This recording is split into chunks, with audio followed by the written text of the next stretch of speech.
আজি অসমৰ ৰাইজে কংগ্ৰেছ দলটোক যে একেবাৰে নিশ্চিহ্ন কৰি দিছে, তেওঁলোক যে মূল সুঁতিৰ অসমীয়াৰ পৰা আঁতৰত, তাৰ প্ৰমাণ তাতে প্ৰতিফলিত হৈছে।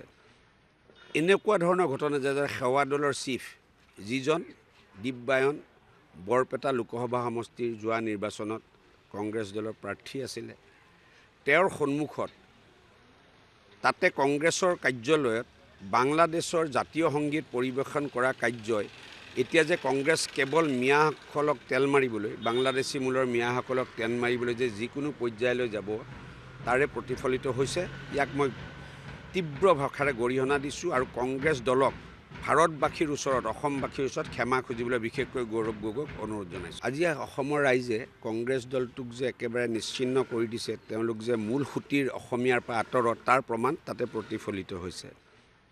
এনেকুৱা ধৰণৰ ঘটনা যে সেৱা দলৰ চিফ, যিজন দিব্যায়ন বৰপেটা লোকসভা সমষ্টিৰ যোৱা নিৰ্বাচনত কংগ্ৰেছ দলৰ প্ৰাৰ্থী আছিলে, তেওঁৰ সন্মুখত তাতে কংগ্ৰেছৰ কাৰ্যালয়ত বাংলাদেশৰ জাতীয় সংগীত পৰিৱেশন কৰা কাৰ্যই এতিয়া যে কংগ্ৰেছ কেৱল মিয়াসকলক তেল মাৰিবলৈ, বাংলাদেশী মূলৰ মিয়াসকলক তেল মাৰিবলৈ যে যিকোনো পৰ্যায়লৈ যাব, তাৰে প্ৰতিফলিত হৈছে।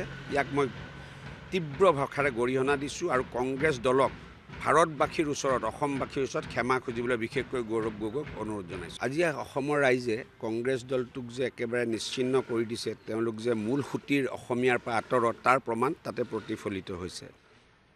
এনেকুৱা ধৰণৰ ঘটনা যে সেৱা দলৰ চিফ, যিজন দিব্যায়ন বৰপেটা লোকসভা সমষ্টিৰ যোৱা নিৰ্বাচনত কংগ্ৰেছ দলৰ প্ৰাৰ্থী আছিলে, তেওঁৰ সন্মুখত তাতে কংগ্ৰেছৰ কাৰ্যালয়ত বাংলাদেশৰ জাতীয় সংগীত পৰিৱেশন কৰা কাৰ্যই এতিয়া যে কংগ্ৰেছ কেৱল মিয়াসকলক তেল মাৰিবলৈ, বাংলাদেশী মূলৰ মিয়াসকলক তেল মাৰিবলৈ যে যিকোনো পৰ্যায়লৈ যাব, তাৰে প্ৰতিফলিত হৈছে।